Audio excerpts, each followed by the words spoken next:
अलका एक बहुत बड़े सेठ जी मदनलाल जी के घर बहू बनकर आई थी। सेठ जी के 2 बेटे थे। बड़ा बेटा सुनील जिसकी शादी हो चुकी थी, छोटा बेटा मोहित जिसके लिए अलका को पसंद किया गया था। सेठ मदनलाल जी का कारोबार बहुत फैला हुआ था। देश विदेशों में उनके कई बड़े संस्थान थे जहां बहुत अधिक मात्रा में कपड़ा बेचा जाता था। सेठी जी की बड़ी बहू जानकी एक बहुत बड़े परिवार से थी। जानकी बहुत ही घमंडी थी। वो हमेशा अपने पति सुनील से लड़ती झगड़ती रहती थी। पूरा घर इसी बात से परेशान रहता था। धन दौलत, नौकर चाकर सब होते हुए भी शांति नहीं थी। सेठ मदनलाल जी का छोटा बेटा मोहित विदेश से पढ़ाई करके आया था।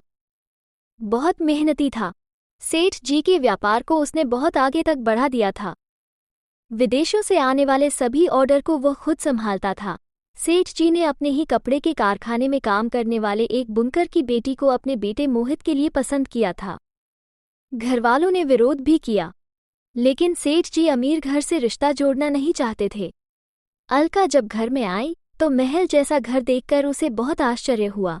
सेठ जी, बेटी चिंता मत कर, यहाँ बहुत से नौकर चाकर लगे हुए हैं, तुझे कुछ नहीं करना पड़ेगा। धीरे धीरे तू यहाँ के तौर तरीके सीख जाएगी। अलका, जी पिताजी। जानकी जानती थी कि अलका गरीब घर से है, इसलिए वो उसे दबाकर रखना चाहती थी।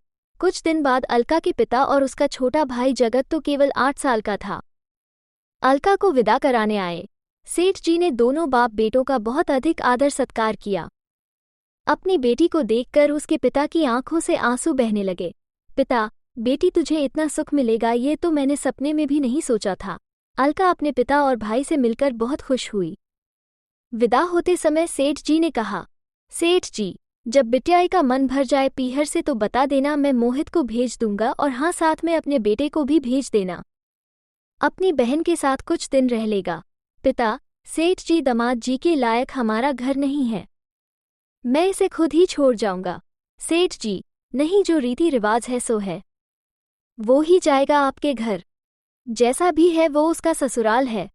हाँ, इसके भाई को साथ जरूर भेज देना।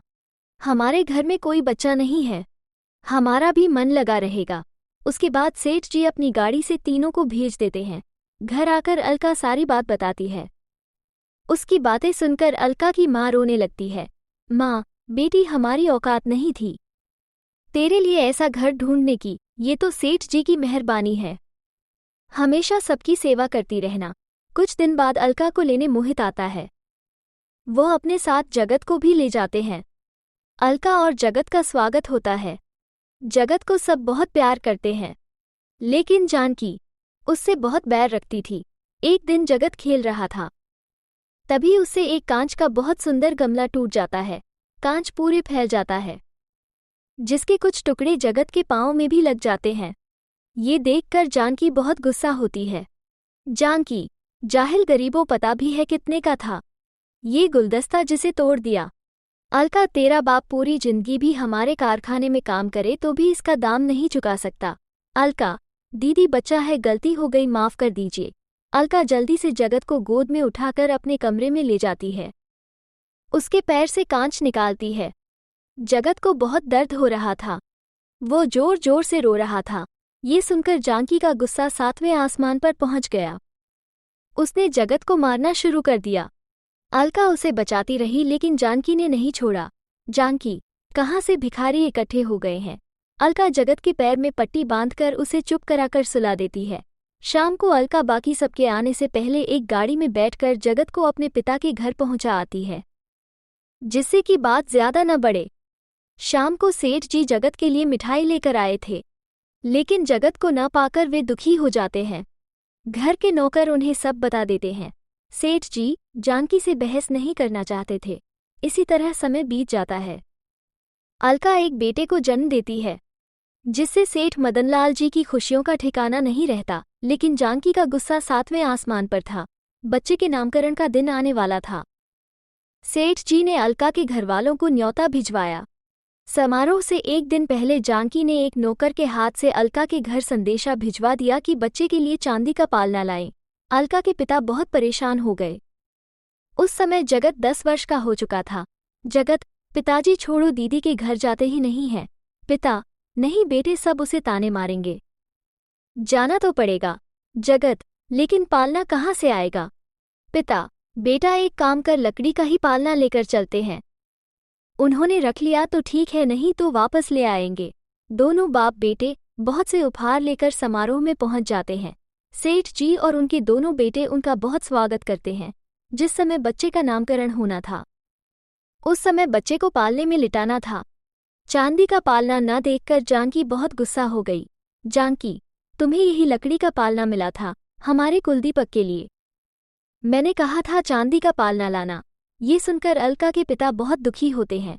पिता, बेटी हमसे जो बन पड़ा वो ले आए, हमें माफ कर दो। सेठ जी, समधी जी, आप क्यों माफी मांग रहे हैं? जानकी, तुम्हें जो कुछ कहना है मुझसे कहो। वे बेचारे कहाँ से लाते चांदी का पालना, और तुमने इनसे कहा ही क्यों पालना लाने के लिए? अलका पूजा के स्थान पर बैठी अपने पिता और भाई की बेइज्जती देखकर रो रही थी। जानकी, वाह पिताजी, जो रिवाज है वो तो करनी ही पड़ेगी। सेठ जी, चुप हो जाओ बहू, सब मेहमान जुड़े हैं। मैं अभी चांदी का पालना मंगा देता हूँ। जानकी, नहीं पिताजी, पालना तो मायके से ही आता है। जगत को बहुत गुस्सा आ जाता है।